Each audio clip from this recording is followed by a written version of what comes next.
video Ya, Pak. sendiri ya. Itu yang resmi banget. Kalau kayak gini nih ya sambil ngemut permen atau apa nggak apa-apa kok, itu bukan hal yang masalah. Terus mata kuliah kita juga yang penting dibikin asik aja, jangan dibikin apa sibuk gitu ya, apa dibikin jadi semacam beban gitu. Target kita itu adalah setelah lulus mata kuliah saya, apa yang kalian miliki, keterampilan apa yang kalian miliki ya. Dari semua yang saya suguhkan minimal 5 lah gitu, jangan minimal 1 ya, minimal 5 bisa apa, sehingga apa itu akan kalian gunakan untuk pada kesempatan mata kuliah berikutnya. Kalau di teknik itu ada kayak semacam serangkaian estafet keterampilan ya, estafet keterampilan dan keilmuan. Jadi misalkan kayak kalian mungkin belajar dasar listrik, elektronika dan komponen, nanti ketemu di semester yang lain hal yang sama. Seperti itu berulang-ulang. Nah, jadi jangan sampai kalian miss gitu loh ya. Kemudian kalau di saya yang penting hasil presentasinya maksimal, hasil pembuatan videonya oke, itu sudah bagian dari penilaian saya kayak gitu. Aktif kayak biasanya. Nah, nanti kapan kumpul rame-ramenya? Ya seperti yang saya sampaikan, setelah 2 minggu libur. Ini kalian dalam masa proses libur sampai hari raya. Habis itu di mata kuliah saya liburkan 2 kali pertemuan. Cukup asistensi saja, asistensi presentasi, tetap absen kayak biasa. Di jam saya absen aja. Tapi mata kuliah kalian bisa konsen sama mata kuliah yang lain. Sembari kalian mempersiapkan diri untuk asistensi, kan itu ada 6 topik. 3 sudah ya, 3 sudah, tinggal 3 lagi yang harus kalian dapatkan informasinya di luar. Karena kita memang nggak bisa nyentuh lab atau bengkel untuk memperagakan keterampilan kita, maka sementara kita dapatkan pemahaman teorinya saja. Seperti itu. Yang penting bukan sekedar pemahaman, tetapi bisa dikerjakan berdasarkan ilmu yang kalian bikin sendiri ini. Nanti pas di lab atau di bengkel, kalian tinggal membuka video yang sudah pernah kalian buat untuk mata kuliah yang sifatnya praktek tangan. Untuk jaringan itu praktek tangan ya, jaringan pembuatan kabel itu merupakan praktek tangan. Nah, mau tidak mau kalian sudah harus mempersiapkan untuk peralatan-peralatan praktek pada saat nanti di kampus. Itu saja. Sementara dapatin ilmu teorinya dulu ya. Ada praktek tangan yang bisa dilakukan sendiri, ada yang sama sekali nggak bisa ya. Kayak yang saya alami misalkan untuk pembuatan PCB, print circuit board ya, bikin papan PCB itu untuk praktek tangan mungkin saya bisa minta mereka beli PCB polos, saya latih dari jarak jauh untuk pembuatan gambar segala macam skemanya. Nah, masih bisa. Nah, kemudian bersinggungan dengan untuk TLB 20C ya, 20 Charlie, praktek PLC. Nah, tidak semua memiliki spesifikasi komputer yang sama dan memiliki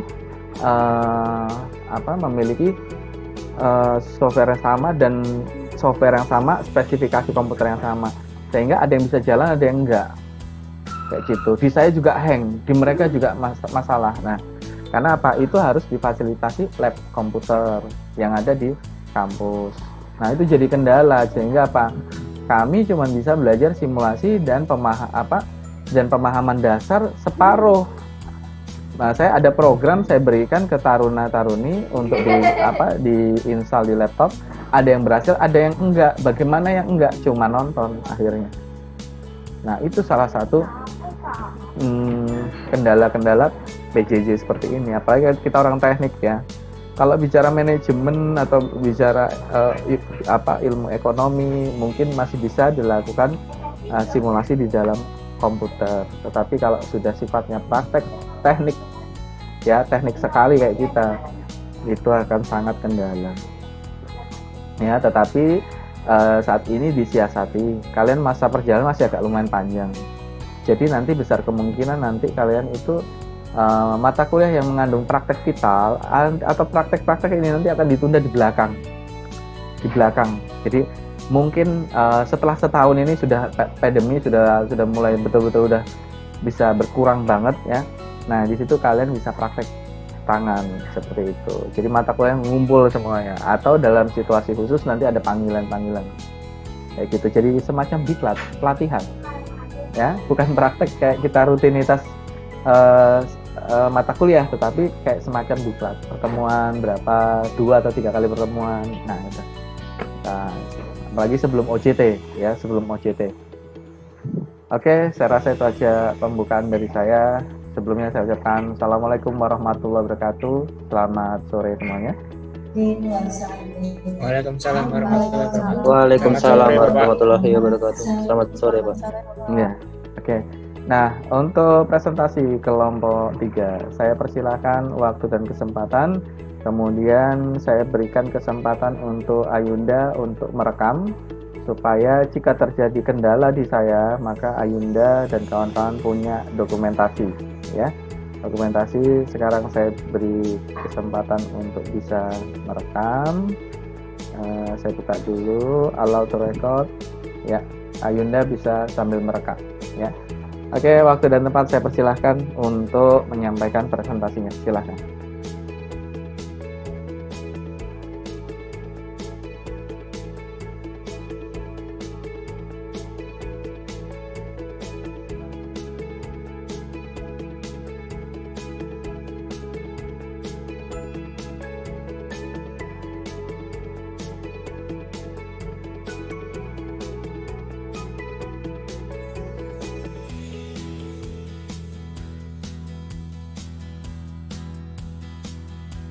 Ya, yang share screen siapa? Tes. Iya, keluar ya. Tes. Kusuma langsung share screen. Siapa? Coba aku. Coba ya. Nah, kalau nggak bisa kau ya, kalau koneksiku jelek.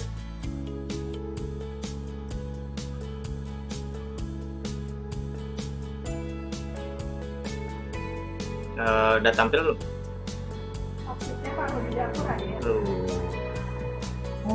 Di aku belum. Bentar. Loading. Udah. Nah, udah. Udah masuk. Udah.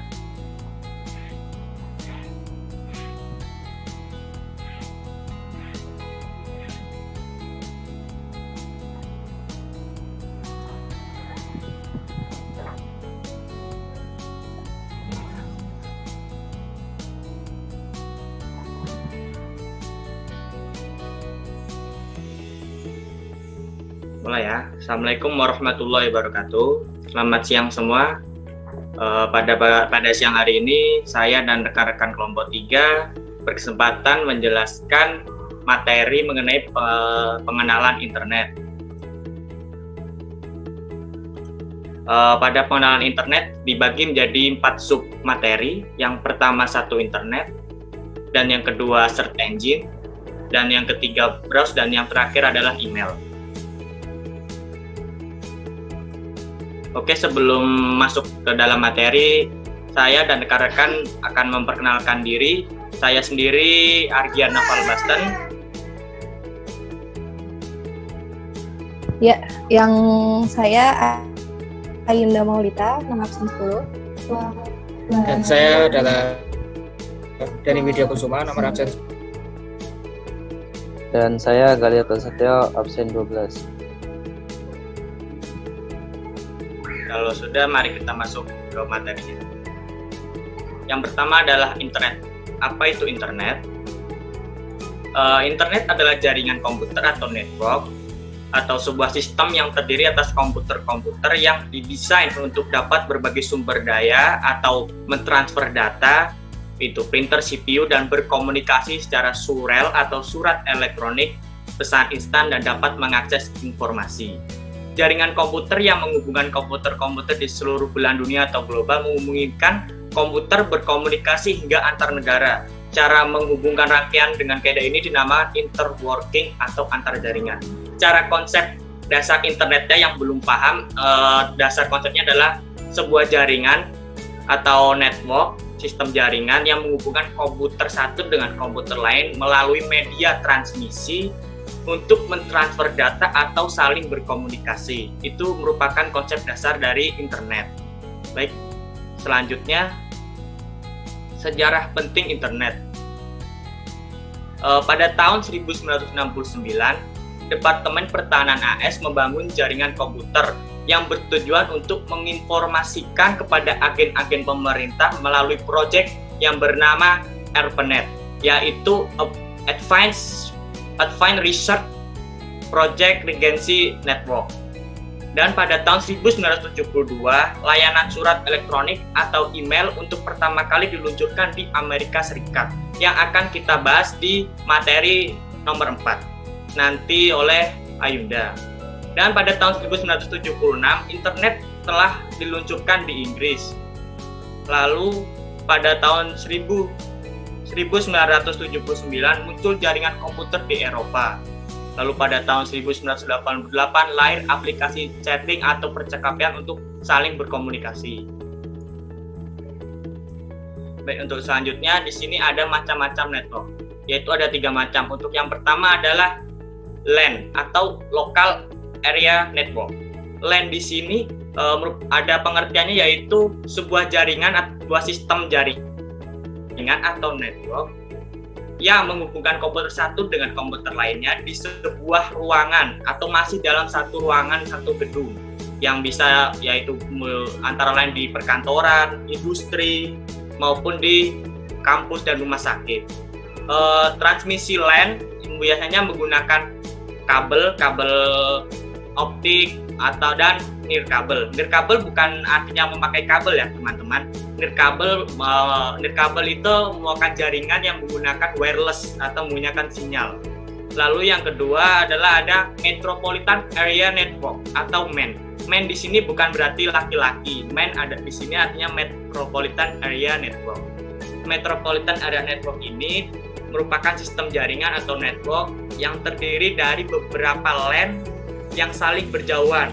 Area MEN itu cukup jauh, meliputi cukup besar antara satu wilayah maupun sampai satu kota. Transmisi MEN sendiri menggunakan kabel atau modem. Modem mungkin zaman sekarang sudah tidak digunakan lagi ya, mungkin masih memakai, sekarang sudah paling banyak digunakan adalah kabel atau wifi. Dan contoh dari MEN yaitu jaringan telepon kabel dan televisi kabel yang pada satu kota. Lalu yang terakhir ada WAN, Wide Area Network. Di WAN ini sebuah jaringan atau network yang terdiri dari LAN dan MEN. Areanya sangat besar, mungkin bisa satu negara, antar negara, dan bahkan satu dunia atau global. Transmisi WAN sendiri biasanya menggunakan kabel optik. Rekan-rekan di sini pernah melihat atau pernah browsing kabel yang ada di tengah lautan yang sangat besar, kabel optik itu. Nah, itu biasanya transmisi untuk menghubungkan antar negara yang dipisahkan oleh laut, dan juga bisa menggunakan transmisi menggunakan satelit. Salah contohnya penggunanya adalah mesin ATM yang biasa sering kita gunakan. Itu tadi 3 macam-macam network, dan lalu kita pindah ke slide selanjutnya. Nah, di sini kita dapat melihat survei yang dilakukan oleh Polling Indonesia.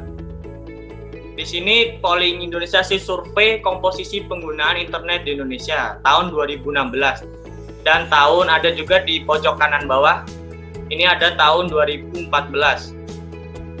Di tahun 2016 mungkin tidak spesifik, umurnya tidak berbeda-beda ya. Kita lihat dari 2014 ke 2016. Penggunaan internet di Indonesia tahun 2014 adalah 88 juta pengguna internet, dan sedangkan di 2016 mengalami kelonjakan sebesar 132,7 juta.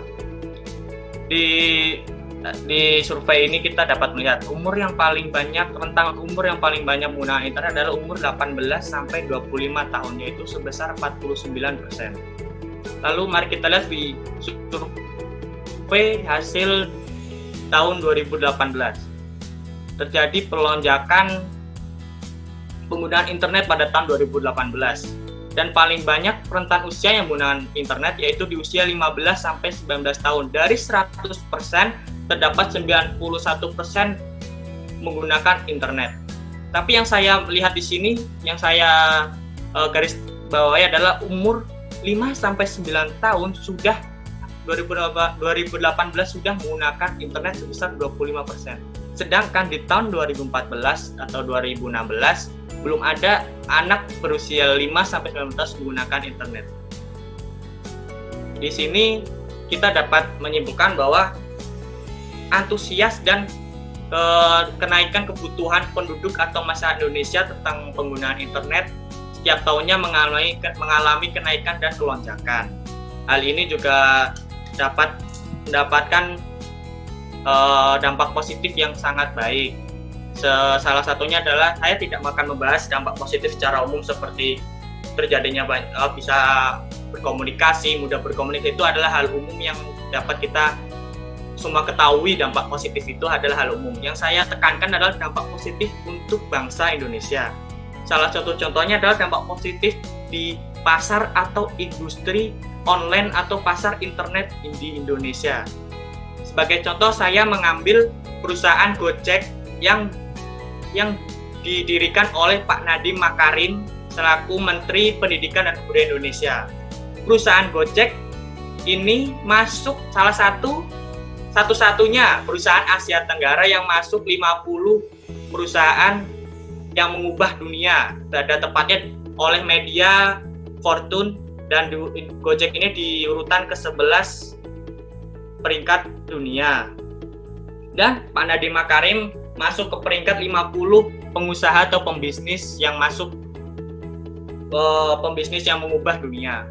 Nah, di sini kita bisa melihat bahwa dampak industri online di Indonesia ini sangat memiliki potensi yang sangat luas, karena kebutuhan dan antusiasnya masyarakat di Indonesia menggunakan internet memang mau tidak mau harus mengikuti perkembangan zaman yang menuntut untuk kita untuk mengikuti perkembangan di bidang internet ini. Tetapi ada dampak negatif yang saya rasakan. Mungkin di tahun 2016, 2017 belum terasa sama sekali, dan sekarang yang paling sangat terasa adalah tentang hoax. Hoax ini mulai beredar paling ketat itu tahun 2019 sampai tahun 2020, dan puncaknya mungkin pada saat Pilpres kemarin 2019. Dan masih sampai sekarang hoax itu sangat menjadi dampak negatif bagi bangsa Indonesia. Salah satunya adalah tentang virus corona. Itu merupakan hal yang harus kita hindari. Nah, saya berpesan kepada teman-teman dan rekan-rekan semuanya atau pendengar yang lain bahwa jadilah pemutus rantai hoax untuk rekan-rekan atau untuk keluarga kita yang lain, dengan cara jika kita melihat informasi atau sebuah berita yang terbaru, tolonglah cek terlebih dahulu di situs-situs web yang lain. Memang pada saat ini masyarakat lebih suka berlomba-lomba dengan merebutkan saya yang paling pertama mendapatkan informasi, saya yang lebih tahu terlebih dahulu tentang informasi tersebut. Ya, saya tahu masyarakat lebih suka seperti itu, tapi setidaknya jadilah pemutus rantai penyebaran hoax. Tapi selamatkanlah orang-orang di sekitar, tapi sebelum menyelamatkan orang lain, selamatkanlah diri kita sendiri dulu, dengan cara jangan sampai terkena berita hoax yang beredar di luar sana. Oke, selanjutnya itu saja yang bisa saya sampaikan tentang internet. Lalu selanjutnya search engine yang akan disampaikan oleh rekan-rekan saya. Silahkan. Ya, selanjutnya tadi setelah dijelaskan panjang lebar mengenai tentang internet, selanjutnya masuk ke subbab kedua, yaitu search engine atau mesin pencari. Search engine adalah sebuah program komputer tertentu yang khusus difungsikan untuk membantu pengguna dalam mencari berkas-berkas yang tersimpan dalam layanan World Wide Web pada sejumlah jaringan komputer atau server. Website ini mengumpulkan dan mengkoordinasir konten dari seluruh bagian dari internet. Jadi kita sebagai pengguna internet, kita tinggal menginput kata atau suatu kalimat, tinggal kita masukkan, terus kita pencet search atau pencarian, maka mesin pencari atau search engine akan memberikan sebuah link ke konten ke pengguna internet dengan ranking atau kualitas yang relevan. Next.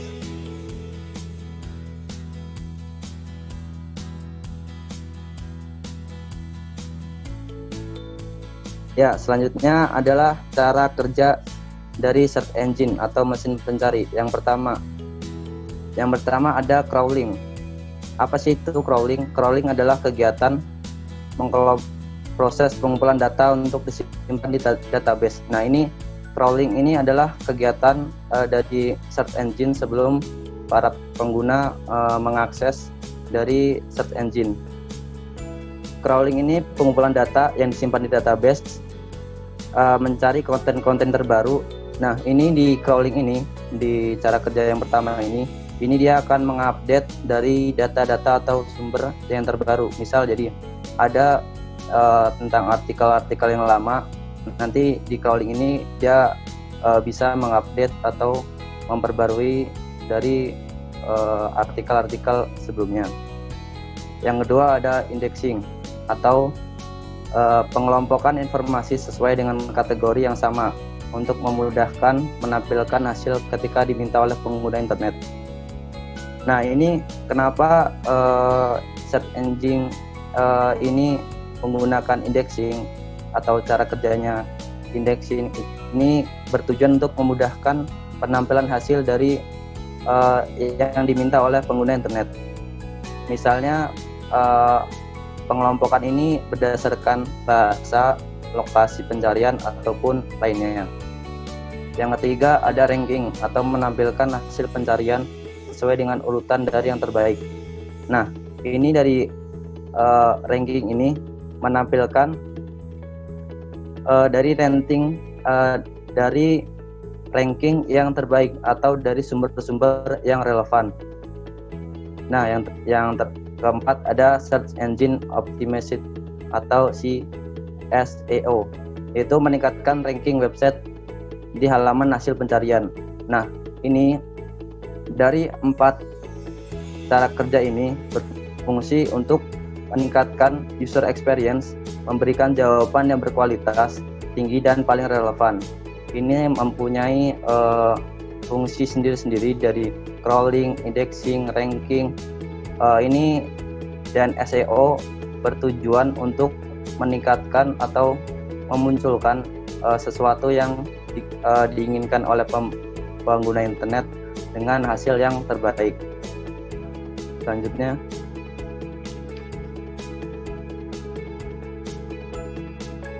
next. Nah, yang selanjutnya ada macam-macam search engine. Nah, ini ada beberapa ranking atau persentase dari search engine yang berada di mungkin di dunia. Yang pertama ada Google, Bing, Baidu, Yahoo dan Yandex.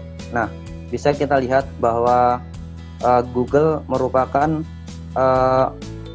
website atau search engine yang paling atas atau ranking paling tinggi. Nah, ini kenapa? Karena Google merupakan search engine yang paling banyak digunakan oleh pengguna internet, karena di dalam Google ini dia mempunyai atau menghasilkan sesuai dengan apa yang diinginkan oleh pengguna internet. Nah, di dalam Google ini dia bisa menginput atau mengetahui dari 123 bahasa dan banyak digunakan di seluruh dunia. 90% pengguna internet yang berada di seluruh dunia itu menggunakan engine search dari Google. Nah, yang kedua adalah Bing. Bing ini adalah search engine kedua setelah Google, yaitu memiliki persentase 12%. Dan yang ketiga ada Baidu itu memiliki persentase 11%, Yahoo 2%, dan Yandex 2%. Ini kenapa persentase Google sangat jauh sekali menjulang dibandingkan dengan search engine lainnya, karena Google memiliki kedudukan paling tinggi dan dijadikan sebagai search engine andalan atau paling terbaik dari search engine yang telah diciptakan. Next.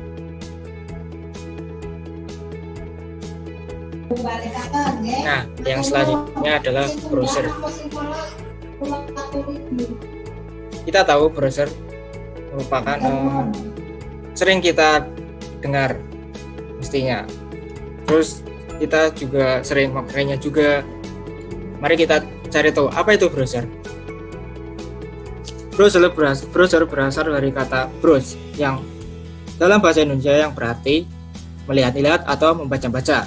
Jadi browser merupakan suatu software atau program yang dikhususkan untuk mengakses dan melihat laman web atau website di internet. Browser disebut juga perubahan web atau web browser. Next.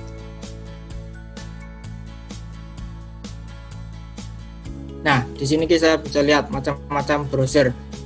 Dengan sekian banyak browser yang ada, ini merupakan browser yang populer atau yang sering kita gunakan.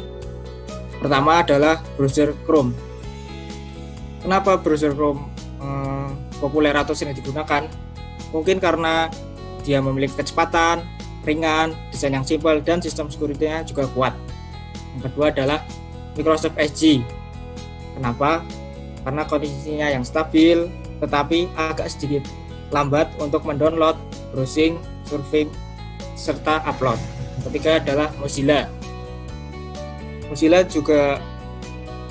itu sering crash, jadi komputer menjadi hang dan memakan banyak memori besar. Yang ketiga adalah Opera. Opera juga ringan tapi agak lambat dan sering error. Yang terakhir adalah Safari. Safari memiliki tampilan yang elegan, jaringannya stabil, jarang crash atau error, tetapi menuntut spesifikasi yang tinggi. Next.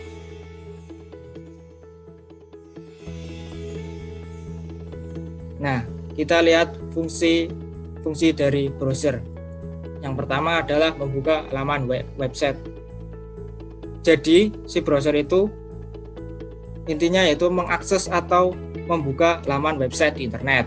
Yang kedua adalah memastikan keamanan suatu web. Jadi, si browser itu memastikan di laman website itu berbahaya atau tidak bagi si komputer. Yang selanjutnya adalah mendukung permintaan data. Jadi, si browser juga mendukung permintaan data yang dibutuhkan oleh pengguna atau yang disebut requesting data item. Jadi foto atau media yang ada di laman web dapat disimpan atau di-download secara langsung. Yang selanjutnya adalah mengumpulkan data dan memastikan tampilan. Jadi di laman web itu tidak menampilkan teks saja, tapi juga seperti menampilkan video, foto, audio. Nah, itu. Next.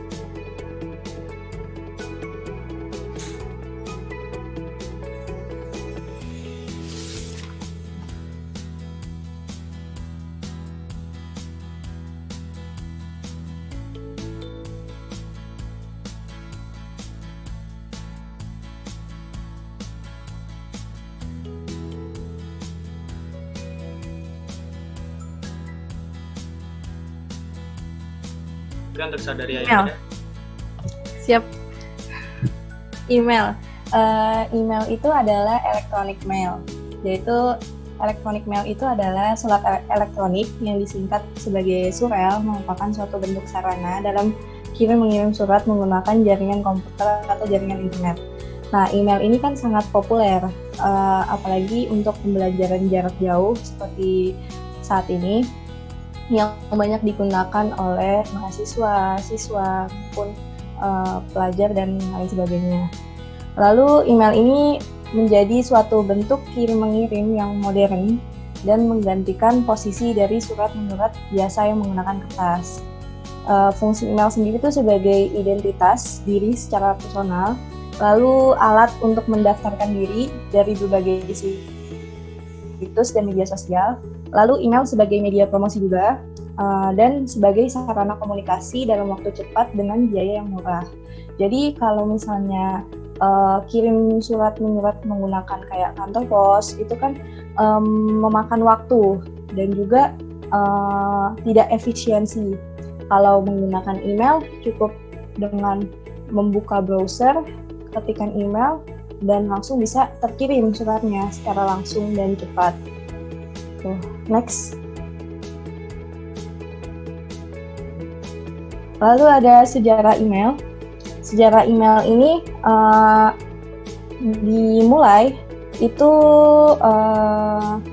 sejarah email itu dimulai pada tahun 1968 ketika jaringan ARPANET, sejenis internet di zaman sekarang, mulai tumbuh dan berkembang. ARPANET itu sendiri awalnya hanyalah sebuah proyek komunikasi yang dibangun di instansi militer dan pendidikan. Selanjutnya, perkembangan email mulai menunjukkan kemajuan. Seorang insinyur bernama Ray Tomlinson bertugas untuk membuat suatu sistem komunikasi yang kemudian proyek ini dinamakan SND-MSG. SND-MSG adalah sebuah program yang mampu membuat orang yang memiliki mesin yang sama saling berkirim pesan. Tentu saja kita membandingkannya dengan email di zaman sekarang yang sudah sangat mudah untuk digunakan. Cara berkirim pesan dalam program ini hampir menyerupai cara saat menulis dan berkirim pesan melalui email. Setelah pesan seleksi ditulis, pesan akan dikirimkan pada kotak surat yang ada di mesin yang sama. Lalu perkembangan email bergerak maju. Ray Tomlinson terus membuat inovasi dan berhasil membuat SND-MSG mampu mengirim pesan di dalam jaringan ARPANET. Mungkin bisa dibilang ini adalah bentuk email yang paling lawas. Lalu survei pertama yang dikirim di dunia adalah pesan berbunyi QWERTYUIOP. Kemudian pada tahun 1972, Ray kembali mengenalkan sebuah icon sebagai pemisah antara identitas email dengan domain alamat email. Jadi berawal dari ARPANET, lalu berkembang, dan sampai saat ini email masih terus aktif untuk digunakan. Selanjutnya. Lalu ada macam-macam email. Macam-macam email ini yang pertama ada POP-mail. POP-mail alias Post Office Protocol adalah jenis email khusus yang hanya dibuka dan dibaca dari Internet Service Provider yang digunakan. Lalu ada forward mail, itu email jenis merupakan layanan yang untuk pengguna email yang sering mengganti alamat emailnya. Lalu ada webmail, email jenis ini adalah yang paling umum digunakan masyarakat seperti Google, Yahoo, dan bisa diakses dengan membuka halaman websitenya. Lanjut.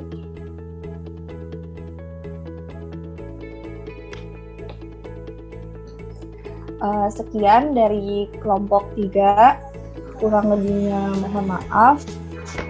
Terima kasih sudah menonton penjelasan dari kelompok kami. Ya. Wassalamualaikum warahmatullahi wabarakatuh. Waalaikumsalam. Izin stop screen ya Pak. Oke. Jadi tadi diungkapkan sejarah email. Email ya memang dulu tuh untuk instansi militer. Instansi militer yang mengembangkan kode-kode informasi ya. Jadi tadi informasi pertama adalah QWERTY open. QWERTY open itu artinya adalah komunikasi sudah bisa dimulai atau komunikasi terbuka. Ya, sampai saat ini pun QWERTY itu selalu jadi kode untuk memastikan bahwa komunikasi antar jaringan itu terbuka dalam bahasa pemrograman. Nah, Kemudian tadi mungkin yang perlu direvisi adalah simbol tadi ada yang Safari ya, Safari. Simbol Safari perlu direvisi aja. Revisi nanti pada saat presentasi kalian. Slide yang sudah ada tidak dihilangkan, tetapi jadikan tampilan di samping kanan kalian. Video dalam slide dalam video ya, atau video dalam video silahkan ya. Jadi bisa jadi seolah-olah seperti Zoom begitu ya. Misalkan Ayunda ada di tengah-tengah, di atas kanan, di bawah, jadi berbentuk bintang begitu. Tinggal ngasih tahu teman, gantian kamu yang presentasi atau gimana teknisnya ya. Nanti dia membesar, menampilkan presentasi dengan menampilkan layar di sampingnya. Seperti itu. Nah, untuk email itu pada saat zaman dulu kita masih belum ada internet masuk. Saya ingat benar itu ya. Masih susah saya di tahun 2000 untuk memperoleh sambungan internet, masih jarang di tahun 2000. 97, 98, 99 itu masih jarang penggunaan internet karena lebih banyak konvensional. Nah, dan pada saat itu juga saya masih menggunakan handphone genggam yang hitam putih. Ya, hanya cukup bisa SMS dan telepon. Kemudian setiap kita mau berkirim surat segala macam ya, yaitu surat biasa itu ya. Nah, yang paling cepat itu adalah Telegram. Ya, yang cepat itu Telegram. Telegram di zaman saya bukan aplikasi Telegram ya, tetapi Telegram yang kita datang ke kantor pos meminta kirim berita ke lokasi yang kita tentukan dalam durasi waktu yang cukup pendek. Jadi kalau hari ini kita kirim, hari ini sampai ya. Jadi itu Telegram. Nah, dia semacam model pesan khusus pos dengan pos. Nah, itu sebetulnya jaringan yang di atasnya LAN MAN ya. Itu sebetulnya jaringan MAN ya. Itu metropolitan. Jadi cuman dibangun atas kantor pos dengan kantor pos. Itu jaringan kabel sebenarnya. Nah, itu belum ada internet, itu baru berupa semacam kode sandi atau kode Morse ya, seperti itu. Tapi kode Morse yang sudah ada encodernya, sudah bisa ngerubah. Jadi bisa kita ngetik biasa gitu, tapi sebenarnya itu bagian dari kode Morse kayak gitu. Karena memang codingnya di situ. Nah, codingnya berupa bilangan biner. Bilangan biner itu bilangan yang hanya ada 1 dan 0. Misalkan 16, satunya 4 kali, 1, 1, 1, 1. Kalau angka 1 itu 1, angka 2, 1, 0, seperti itu. Ya, dikodingkan seperti itu. Nah, untuk alfabet ada coding sendiri, seperti itu. Nah, itu. Jadi, kalau kita bicara teknologi, mungkin yang kalian sampaikan, paparkan, atau dalam mata kuliah dasar teknologi informasi, ini adalah pemakaian, ya, bukan penciptaan. Tapi kalau penciptaan rumit sekali, ya.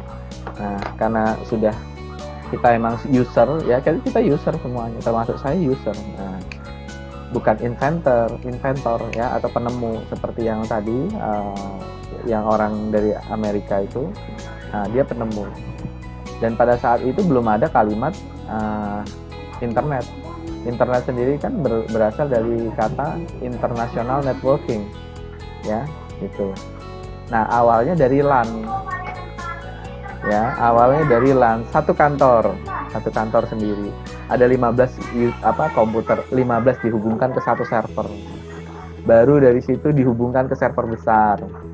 Ya, masuk ke metropolitan itu. Jadi antar kantor ada 10 kantor, berapa PC user masukkan. Ada satu server induk. Nah, itu istilahnya MAN. Habis itu tadi sudah disampaikan ada pembangunan kabel nirkabel atau bukan nirkabel, kabel fiber optik yang di dalam laut segala macam. Itu salah satu cara untuk komunikasi jarak jauh. Awalnya itu adalah main atau utama. Karena apa? Akses internet belum boleh dipakai, hanya boleh kepentingan khusus kemiliteran. Tapi dengan perkembangannya zaman, akhirnya apa? Kabel fiber optik tadi sudah bisa digantikan dengan sinyal dari satelit, gitu. Nah, kalau tadi membahas masalah ATM, nah ATM itu tidak menggunakan fiber optik, tapi langsung menggunakan sinyal satelit. Gitu. Pasti di setiap ATM, di atasnya, di atas bangunan ATM itu pasti ada kayak semacam parabola, ya. Nah, kalau saya bilang itu kayak palapa, ya, satelit palapa. Jadi dia nembakkan sinyal kemana, gitu loh. Nah, kalau misalkan investasinya pasti sangat mahal.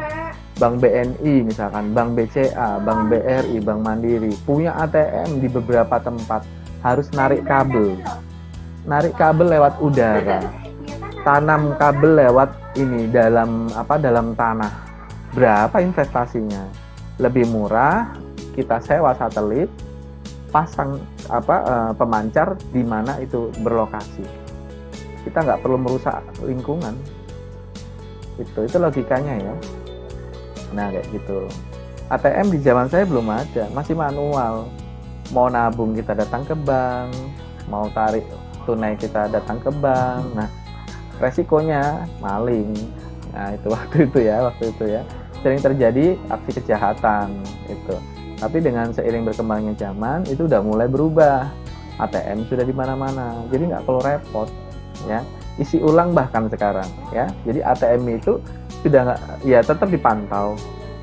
Ada yang isi, kemudian ada yang narik, itu isi tarik sehingga petugas teknisi yang datang cuma ngecek transaksi saja. Terkadang kalau memang kurang dari rasio keuangan dia isi, tapi kalau sudah berlebihan dia tarik, seperti itu. Ya kebetulan beberapa siswa saya itu teknisi ATM, saya yang latih gitu. Jadi bagaimana mesin ATM segala macam itu saya latih mereka gitu. Nah jadi memang seperti itu teknologi ya. Jadi kita berpikir logika gitu. Terus tadi dibahas masalah itu Pak Nadine ya itu dia punya usaha Gojeknya itu tadi ya gitu. Jadi memang betul semua transaksi hampir tergantikan dengan teknologi. Karena apa? Ya, karena memang zamannya sudah seperti ini. Apalagi begitu adanya corona, orang sudah antipati mau keluar rumah, takut sakit ya. Sehingga yang transaksi elektronik berdatangan memberikan sebuah keleluasaan kayak gitu. Kita beli barang produk cukup buka aplikasi aja, ada Tokopedia, ada Shopee, ada Lazada, ada macam-macam. Kita mau beli jajanan aja udah pakai GrabFood bisa atau GoFood, semua serba online semua. Nah itu, semua dimudahkan dengan teknologi, tetapi tetaplah kita juga harus ada yang kita lakukan secara konvensional, dilakukan secara sendiri dan mandiri, ya. Tidak selalu melalui media online itu. Jadi teknologi ada untuk memudahkan, tetapi kita sebagai pengguna juga harus verifikasi, ya seperti itu.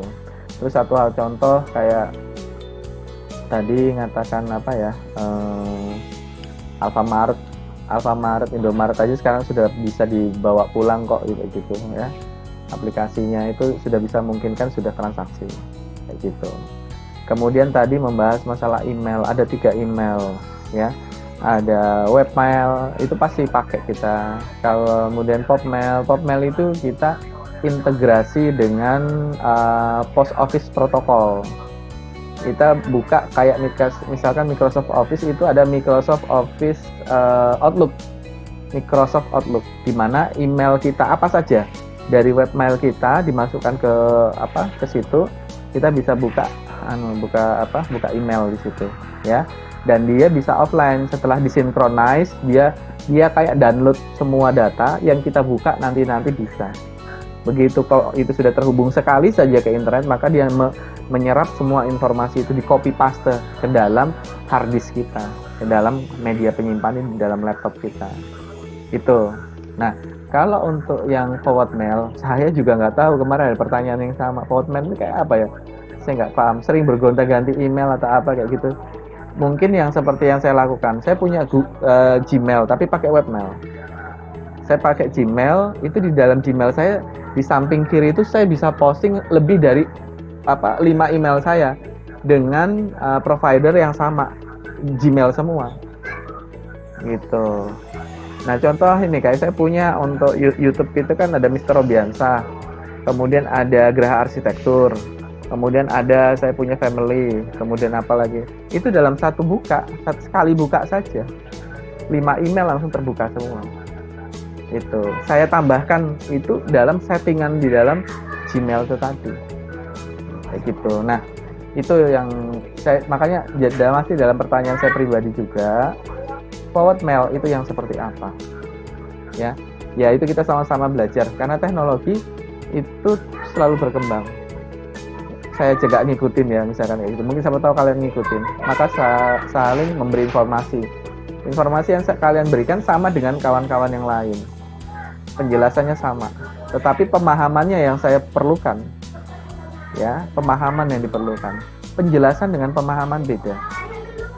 Kalau pemahaman pasti kalian sudah pernah lakukan atau mungkin belajar berlogika untuk memahami, tetapi kalau menjelaskan saja bisa membaca ya, seperti itu ya. Nah kemudian kalau pertanyaan yang paling gampang yang langsung saya jawab, kenapa Google itu memperoleh peringkat nomor 1 atau apa segala macam, saya kembaliin, bukannya dia kerjasama dengan semua smartphone yang ada di dunia untuk penggunaan Play Store. Itulah yang membuat Google nomor 1. Udah paham? Bukannya HP Android kalian masing-masing pakai Google. Nah otomatis kan dia ngerating itu nggak cuman CEO-nya, Search Engine Organizer. Search Engine Organizer bisa disetting. Google yang di dalam HP kalian udah terintegrasi. Sekarang pertanyaan, apakah data kita aman, antipati dengan apa yang lain? Data kita itu sudah nggak aman. Dalam artian apa? Sudah tersebar di dunia. Hanya saja mereka yang simpan, maksudnya begitu. Aman dalam kategori aman itu parameternya apa? Aman itu tidak digunakan oleh orang lain yang tidak punya kepentingan. Nah, itu yang dikategorikan aman.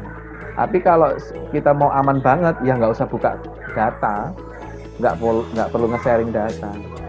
Setiap kita registrasi HP, pertama nomor telepon, ya. Nomor telepon sudah memuat KK sama nomor KTP, sudah jelas itu. Habis itu nanti kita nge-share ke Google, Google juga baca juga, ya. Nah selanjutnya seperti itu. Jadi sebetulnya data kita sudah diorganisir seluruh dunia, semua penggunaan itu pasti ada. Kemudian untuk untuk email konfirmasi pasti melalui HP, ya kan? Jadi Google tahu email yang ini nomor teleponnya berapa aja udah tahu. Dan kita selalu update begitu kita diminta update. Gitu. Itu aja sharing diskusi. Selebihnya apa yang kalian sampaikan ke saya is the best, itu udah bagus ya. Cuman nanti latihan aja tuh kayak tadi, layarnya ketutupan dengan videonya. Nah kalau memang seperti itu kita saling mengingatkan saja kayak gitu. Intinya itu kan cuma kenyamanan saja, tetapi materi sudah cukup bagus, sudah gambar dengan penjelasan lisan itu sudah cukup ya. Jadi orang mencari-cari tadi kalimatnya. Nah karena ini jarak jauh mungkin masih belum bisa nge-shoot di zoom yang besar penjelasan demi penjelasan tadi. Kayak tadi kan ada penjelasan mengenai bagan-bagan itu bagan apa sih? Jadi saya pengen tahu mau baca tuh, tapi karena jaraknya jauh saya nggak bisa baca. Mungkin satu ketika nanti pada saat presentasi yang akan datang kalian dengan dosen yang lain bisa digedein penjelasan blok-blok tadi gitu. Kalau sama saya cukup revisinya ada pada presentasi menggunakan seragam itu, presentasi video ya. Berarti kalau kalian sudah siap untuk membuat presentasi videonya, udah seperti itu saja. Monggo silahkan gantian, kalau kalian ada yang ditanya monggo. Saya tidak ada kritik ya, tidak ada kritik, positif, bagus. Monggo. Izin bertanya Pak? Ya, ya, monggo. Untuk gambaran video kelompok kami masih belum paham Pak. Untuk video setiap orang record pada saat presentasi record sendiri-sendiri atau bagaimana Pak? Jadi presentasi masing-masing merekam seperti yang kita lakukan di Zoom. Sebetulnya udah kalian lakukan. Nah ini tadi menjelaskan tetapi tidak memahami. Sekarang pahami baik-baik. Ada Galih, ada Dani, ada Argia, ada Ayunda. Ya. Nah sekarang siapa yang menjadi sutradara dan editor utamanya? Saya pilih misalkan Ayunda. Dia menjadi sutradara dan editor utamanya. Nah, Ayunda memberikan skenario. Oke teman-teman, begini. Ayunda mau kasih skenario. Skenarionya seperti ini. Mungkin Galih bisa dari materi yang dipresentasikan mengenai internet, coba jelasin mengenai email. Nah, menjelasin mengenai email. Nah, coba kamu bikin video mengenai email tadi. Dengan diri kamu tampak setengah badan saja. Seluruh badan lebih baik, tapi setengah badan saja. Lalu bagaimana mengambil tag videonya? Ya, tag videonya itu boleh menggunakan video untuk selfie diri, ya, ditaruh aja di atas meja. Kita bercerita dengan menggunakan seragam. Kemudian kita bikin materi kita yang setelah tadi menggunakan screen recorder, ya. Screen recorder. Nah, setelah itu di video diri sudah diambil, baru kita gabungkan ke screen recorder. Screen recordernya taruh di samping sini, gitu. Ya, ditaruh di samping kiri atau kanan bahu, kayak gitu. Nah, selanjutnya edit sendiri, dikasih nama bawahnya, ya. Dikasih subtitle penjelasan yang disampaikan secara lisan tadi. Jadi presentasi publiknya ada di kanan kiri kalian videonya. Nah, sedang di keterangan subtitle itu ada penjelasan mengenai ada penjelasan mengenai notulennya ya, notulen apa? Ayo kemarin tuh saya lupa, kok malah lupa. Ada presentasi publik sama yang satu itu ada handout. Kalimat handout kalian yang kalian speak itu muncul di bawah sini, kayak gitu. Jadi speak kalian muncul di bawah sini, beserta nama di kanan atau di kiri. Nah, setelah Galih sudah selesai ngedit semua, jadi videonya serahkan ke Ayu. Ayu yang akan melakukan editing lebih lanjut, menggabungkan videonya. Nah, misalkan seperti kita ini, layar kita ada 5, saya posisi ada di tengah ini misalnya. Nah, saya tinggal menjelaskan dalam versi saya gitu. Dari sini penjelasan ada, kita bisa tangkap dari Galih. Nah, kita tampilkan, tunjuk Galih ada di samping kiri saya misalkan. Saya tunjuk, nih sebelah sini saya adalah Galih. Nah, nanti Galih, videonya Galih itu muncul, kayak gitu, muncul nutupi layar, kayak gitu. Sama, nanti selanjutnya siapa? Dani bikin video juga, materinya apa? Selesai, muncul di layar sepenuhnya. Itu cuma teknis. Nah, mungkin kalau kalian tonton video saya yang pagi tadi, saya ada posting itu video dari TBL, ya. Saya dari rumah bikin ilustrasi videonya, ya. Tapi karena ini sifatnya tugas kecil. Kalau tugas kecil saya markingnya cukup lisan saya, itu. Kalau tugas kecil hanya lisan saya. Tetapi kalau itu sudah tugas gede, berarti video diri saya ada. Seperti untuk pembuatan desain bandara. Nah, itu karena tugas gede, final task. Jadi saya munculkan diri saya di situ. Saya juga syuting dari rumah, saya gabungin. Saya sebagai editor akhir. Gitu. Saya sebagai editor akhir. Nah, seperti itu. Ya. Jadi teknisnya seperti itu. Kebayang nggak kira-kira? Bikin video masing-masing, nanti kumpulin ke Ayu. Ayu nanti yang akan desain sendiri. Gimana?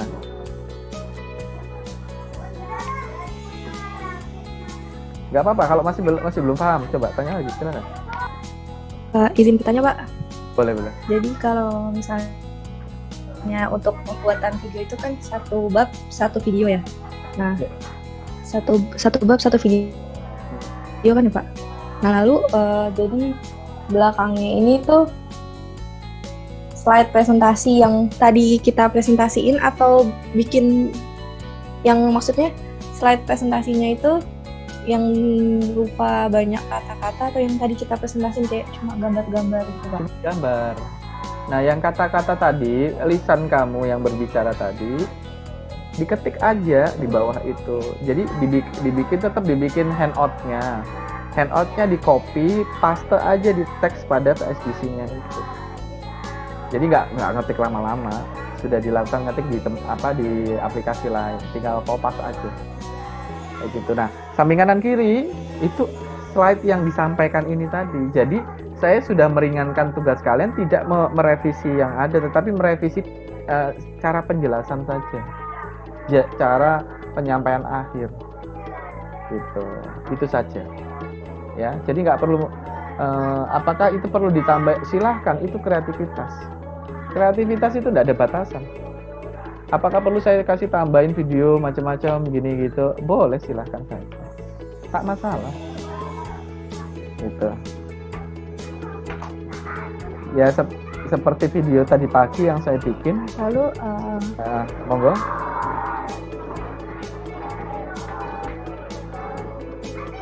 Ya, Bapak lanjutkan dulu, Pak. Oh, udah. Kalau saya sudah. Nah, silakan, ayo. Nanya aja yuk, daripada nggak jadi nanti hasil akhirnya. Monggo. Iya. Dani. Lalu Pak, kalau misalkan di kelompok kami itu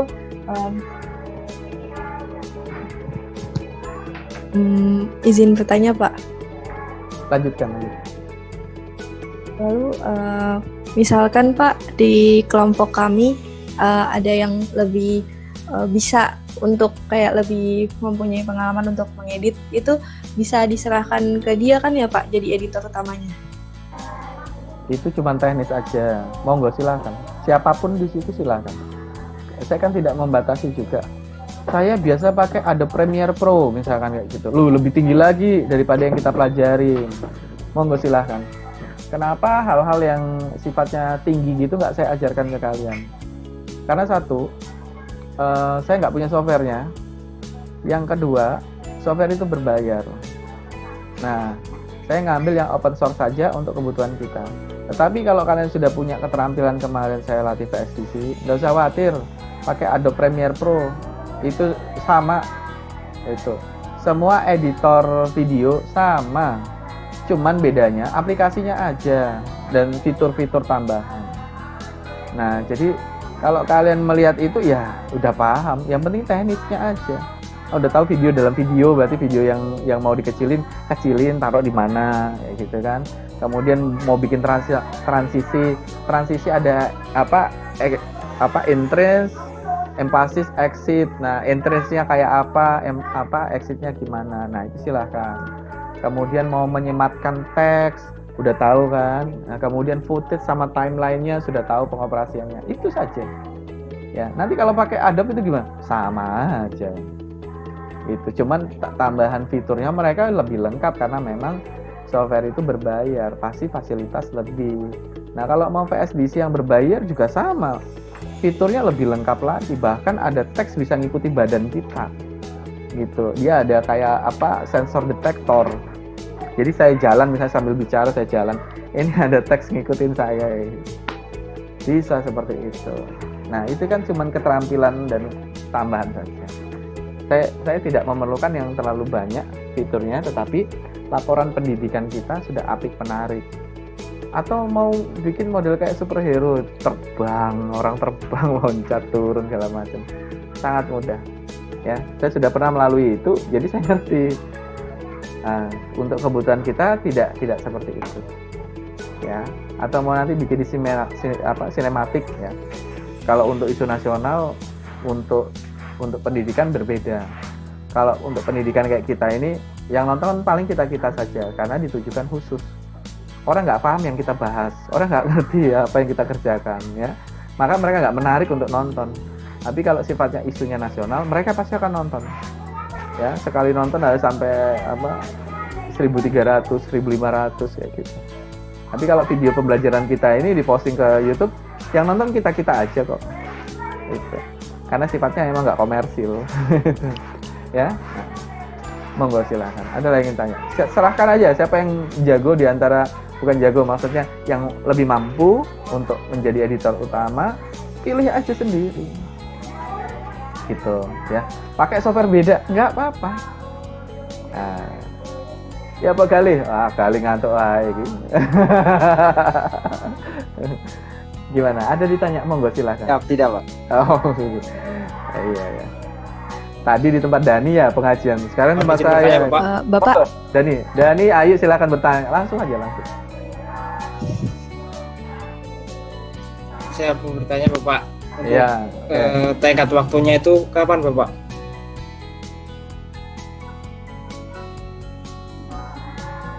Sebetulnya deadline waktu adalah sekitar 4 bulan atau 3 bulan. Ya. Cuman jangan bersantai diri untuk mengolor waktu ke 3 bulan. Pokoknya sebelum UTS itu sudah selesai videonya. Kayak gitu.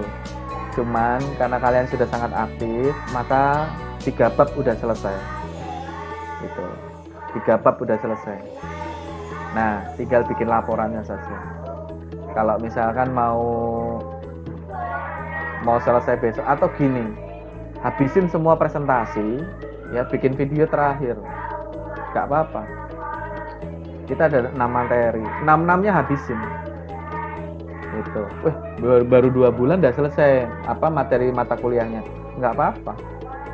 Silakan absen aja setiap pertemuan, tapi nggak ada pertemuan karena sudah selesai. Paling saya tinggal nambahi semacam pelatihan saja. Kayak gitu, kayak kemarin pelatihan PSDC rame-rame gitu loh. Tetap setelah libur besok itu 2 kali pertemuan saya liburkan dulu untuk proses kalian pembuatan video. Nah, perkiraan Januari akhir sudah terkumpul. Ya, minimal 2. Kan kita ada 3 materi, minimal 2. Kayak gitu. Atau kalau memang perlu, ayo kita bikin simulasi ya. Dengan tim kita yang percepatan itu, ya yang ada 4 orang, nanti kita bikin simulasi gimana sih bikin videonya itu, gitu, supaya teman-teman nggak bingung. Gitu. Kalau bingung itu wajar kok, artinya dalam proses pemahaman, ya. Yang susah udah. Boleh Pak. Nah, boleh. Nanti kita bikin aja, ya. Kita bersama nanti bikin. Jadi contoh buat teman satu kelas. Ini loh, yang dimaksud itu kayak gini. Jadi ada behind the skin-nya. Jadi misal Ayu nanti bareng sama saudaranya atau apa dalam tagging itu ada video lain yang memvideokan proses itu terjadi. Baru nanti proses Ayu jelasin masukin ke dalam laptop itu kayak apa. Kayak gini gitu loh. Selahkan waktu, jangan terasa terbeban bahwa ini tugas berat. Nilai gak usah khawatir loh ya. Asal kalian ada hasil, ini udah hasil loh. Buat saya, kalau dalam penilaian saya belum UTS kalian tuh sudah punya nilai A semua. Ya, kategori 90-100. Karena apa? Kalian udah interaktif. Sudah menghibur dalam artian presentasinya tidak membosankan. Kayak gitu. Nah, itu yang saya nggak usah khawatir nilai, udah nggak usah khawatir. Nanti kalau udah selesai mata kuliah saya tinggal absen aja, kemudian konsen sama mata kuliah lain. Lu enak loh. Setiap dosen punya sistem. Ini sistem saya. Kalau dosen yang lain, sistemnya harus begini, ikutin. Namanya kita butuh nilai, ya. Nah, jangan kecewakan mereka-mereka yang berilmu lebih tinggi dari saya. Ya. Kalau ilmu saya masih kecil, ya, nggak banyak ilmu saya itu. Gitu. Nah, nanti kita bikin aja. Ada lagi. Tadi siapa? Dani mau tanya? Monggo Dani. Ya, barusan tanya Pak. Kenapa Dani? Dani kenapa? Tadi barusan saya yang tanya Pak. Oh, tadi barusan Dani yang nanya. Ya. Berarti itu 3 video 3 bulan gitu ya Pak? 3 video 3 bulan. Bukan. Gimana? Ayo jelasin yuk. Ayo jelasin. Jadi akhir Januari itu minimal sudah kekumpul 2 video, 2 bab. Siap. Ya. Semester berarti 6 Iya. video. Iya, satu semester itu sebenarnya asumsi pokoknya UTS, sebelum UTS 6 video udah jadi. Nah, sebelum UTS. Nah, cuman kita cicil. Januari ini 2 lah gitu loh. Kasih jeda waktu kalian untuk happy gitu loh. Berat kita sudah di awal, Gua ada berhentinya. Ya, gua ada berhentinya presentasi, nggak ada berhentinya kalian mempersiapkan diri, nggak ada berhentinya kalian mengkoreksi diri. Itu butuh semacam penghargaan diri terhadap pribadi kalian. Istirahat itu, libur gitu. Kalau saya seperti itu. Ya, nah, saya udah menilainya, saya hampir hari-hari di depan komputer. Ya alhamdulillah saya aktivitas bisa saya atasin, jadi tetap bisa melayani kalian secara maksimal, kayak gitu. Nah itu saja sih, ya simpel sekali, pola pikirnya nggak begitu rumit. Mohon izin bertanya Bapak. Monggo.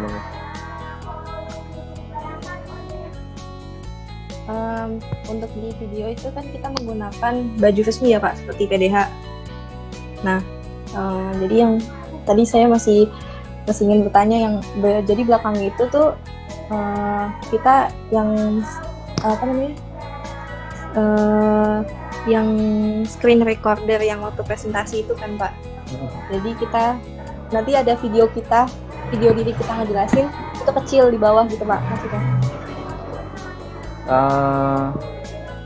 Kalau itu teknis, mau dibikin video diri kita kecil di samping bawah, atau video kita tetap seperti ukuran sebenarnya, penjelasan kita yang seukuran kecil, boleh. Atau pada saat kita penjelasan awal video diri dihilangkan, masuk ke slide-nya, boleh. Itu teknis aja. Itu. Tapi tetap wajah kita harus kelihatan. Saya mempersiapkan kalian untuk memiliki pengalaman praktek. Gitu loh. Jadi pengalaman praktek yang bisa dijustifikasi orang banyak. Orang ngelihat, iya memang bener. Itu. Mata kuliahnya dilewatin. Itu. Prodi juga ngelihat. Gitu. Nah, seperti itu. Ya. Ya contoh video-video laporan yang sudah-sudah aja. Setelah presentasi asistensi mereka bikin. Sama kok, tipikalnya rumitnya sama. Cuman mungkin bedanya kalau kakak kelasnya lebih matang, semesternya sudah dilewati banyak. Kalau kalian baru mengawali, tetapi setidaknya kalian sudah belajar dari dini, dari awal. Lanjut. Dani, siapa lagi mau bertanya, monggo. Baston.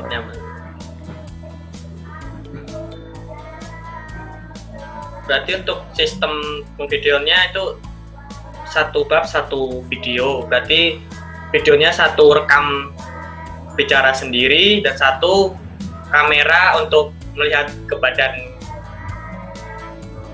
kita ya Pak? Iya. Tujuannya itu bahwa nanti kalian itu punya portofolio. Kalian bisa pakai alamat link YouTube saya itu dirubah masuk ke Bitly supaya lebih ringkas. Jadi youtube.com alfabet apa segala macam diganti dengan tulisan cukup bit.ly _Yunda _Ardian. Sudah muncul langsung. Dirubah linknya itu menjadi link yang mudah diingat. Masukkan ke daftar riwayat hidup kalian. Itu loh hasil belajarnya. Itu jadikan tulisan pengalaman kuliah. Apa yang sudah dibuat, karya nyata. Mengganti pengalaman bekerja. Kalau pengalaman bekerja, hari-hari bekerja. Kita pengalaman, ya pengalaman kuliah, pengalaman belajar, tulis pengalaman praktek online misalnya gitu. Udah diakui loh sekarang. Pengalaman online itu sudah diakui secara nasional. Ya. Monggo Dani kalau mau tanya silakan.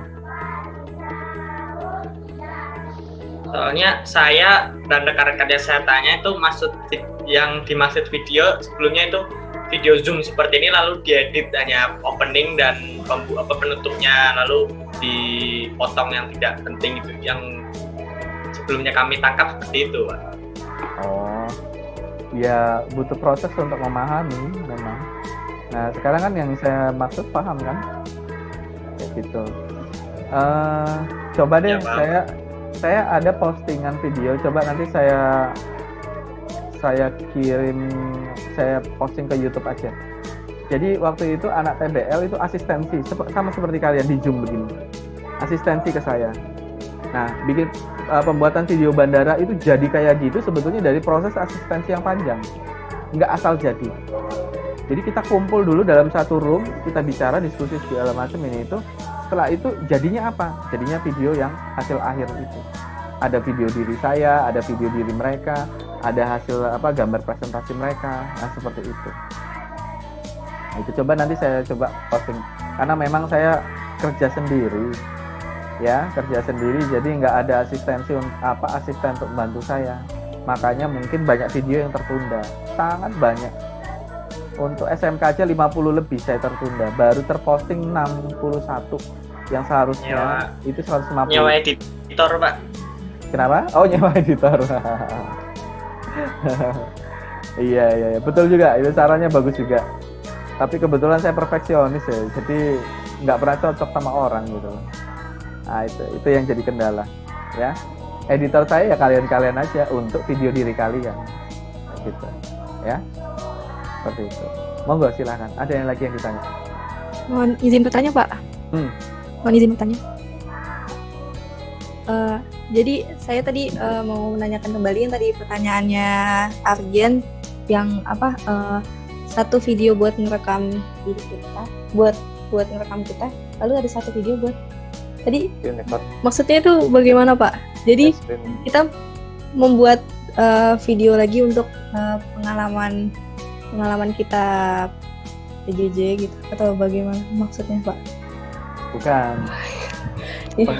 Pengalaman PJJ. Saya masih pengalaman PJJ-nya udah dilewatin, jadi nggak perlu kita sampaikan pengalaman kita, enggak. Jadi maksudnya pengalaman diri tadi adalah video yang kalian sudah bikin yang ada di di channel saya bisa digunakan sebagai pengalaman dalam belajar. Itu nanti masukkan dalam CV elektronik kalian, kayak gitu. Nah, itu adalah hasil karya nyata. Kalau misalkan ada orang, saya pengalaman kerja 5 tahun, ada tulisan dari HRD. Ya, ada pengalaman tulisan dari HRD, dia udah pernah bekerja selama 5 tahun. Nah, tapi kalau elektronik digital untuk biodata atau portofolio, itu kalian sematkan link apa yang sudah membuat kalian itu punya pengalaman. Saya punya buku jurnalis. Diakui internasional. Sebentar nanti saya kirim linknya supaya kalian tahu. Oh, ternyata pengakuannya seperti itu. Gitu. Ada link yang sudah dikirim di dunia internasional yang diakui. Dan itu diakui diksi, diakui pendidikan tinggi, kemudian pendidikan dan kebudayaan diakui. Nah, itu yang saya maksud. Nah, yang kalian sekarang lagi proses ini adalah pengalaman kalian. Gitu. Sedang video yang dibuat adalah hasil dari presentasi yang ada. Presentasi yang dimaksud bukan presentasi saat ini dari Zoom itu dimasukin, bukan itu. Ini media asistensi dan diskusi kita, tidak resmi. Maksudnya tidak resmi itu kita tidak menggunakan atribut resmi, dan ini masih banyak kesalahan yang perlu direvisi. Revisinya hasil akhir pada video tadi. Gitu loh. Tidak ada interaksi saya bicara dengan kalian, tetapi kalian langsung mempresentasikan. Kalau kita bicara khotbah itu bukan diskusi, komunikasi satu arah, cuman dari pemimpin yang yang menyampaikan informasi, ya, seorang imam, pendeta atau apa, itu khotbah, tidak ada diskusi di situ. Itu yang saya maksud. Kalian sampaikan langsung, tidak ada diskusi. Saya cuman menyampaikan, oh ini kelompok ini sudah menyelesaikan pendidikan ini, kemudian dia akan menyampaikan ini, dari sini penjelasannya adalah seperti ini. Untuk lebih detailnya silahkan melihat dari ilustrasi video ini. Nah, itu gimana? Baik, Bapak, sudah cukup jelas. Apa ya? Arkia masih belum paham nih kayaknya. Sudah, Pak. Ada. Yang saya tangkap itu Zoom ini cuma untuk kayak ini hasil presentasinya bagus atau tidak, layak atau tidak, oke layak. Kalau layak kita presentasi seperti buka kamera lalu kita bicara sendiri kayak cuma presentasi, lalu video kita edit, lalu jadikan satu lalu diupload lah. Seperti itu, Pak. Ya, nanti tugas uploadnya di saya. Jadi kalian cuma bikin video saja. Jadi tujuannya begini, apa yang ada di saya, bukan saya bikin konten. Saya nggak bikin konten. Bahkan saya punya konten sendiri kok. Cuman ini sebagai dasar kekuatan hukum di kalian, bahwa kalian menyelesaikan mata kuliah saya. Jikapun ada bahasa miring ataupun dari pertanyaan prodi, ada di saya, laporan di kalian. Seperti kalian ujian pakai kertas. Kertas yang kalian isi dari pertanyaan saya, kalian berikan ke saya, itu jadi milik saya kan? Saya punya hak untuk melanjutkan proses berikutnya. Itu yang saya maksud. Ya, nah itu. Jadi saya bersusah payah dalam arti begini, saya menjadi payung kalian. Payung pendidikannya kalian gitu. Nah, setelah kalian berikan semuanya itu menjadi hak cipta kalian juga. Dan menjadi karya kalian dengan si penanggung jawab siapa? Saya yang tanggung jawab. Tapi kalau cuma kalian unggah di YouTube kalian sendiri nantinya, dan saya harapkan kalian juga punya, itu artinya tanggung jawab ada di tangan kalian. Gitu. Ada pertanyaan misalkan kayak gini, Pak Robi, itu si Gali, Dani, Argia sama Ayu kok dikasih nilai 99,99 ya? Waduh gitu, iya sih kurang 0,1 saya jadiin 100 itu, tapi berhubung nggak boleh ya 99,99 gitu. Kok bisa dapat A? Loh iya, anaknya memang kreatif ya, itu bisa menyampaikan komunikasi, jadi saya nilai A. Buktinya mana Pak Robi? Nah, ini buktinya. Kayak gitu. Buka saja di YouTube saya, lihat itu buktinya semua. Begitu. Ya, wes, apa mana? Monggo ditanya apa?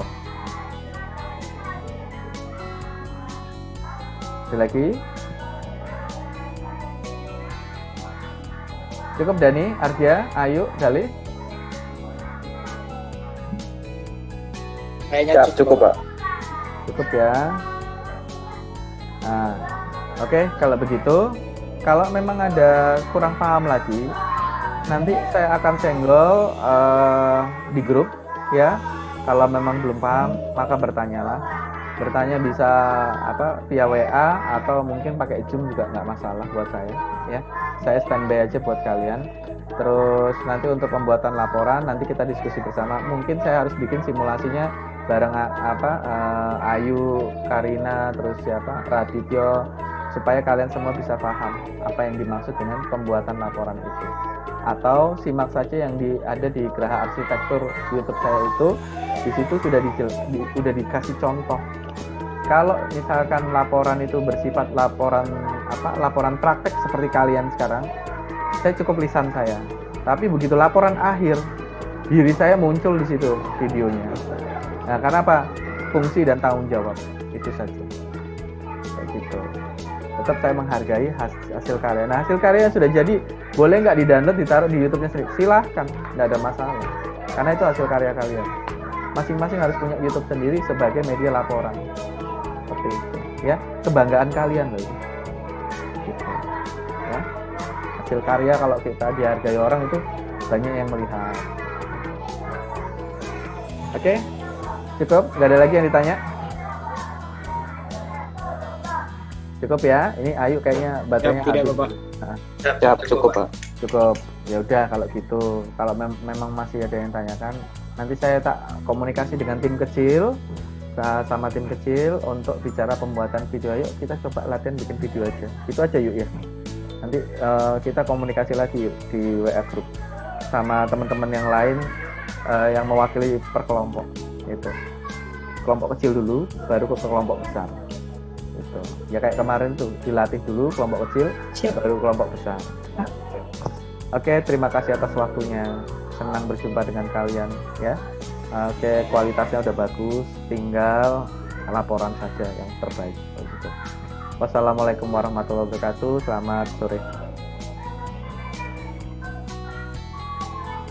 Waalaikumsalam warahmatullahi wabarakatuh. Selamat sore Bapak. Sehat-sehat. Selamat berlibur Bapak. Selamat berlibur Pak.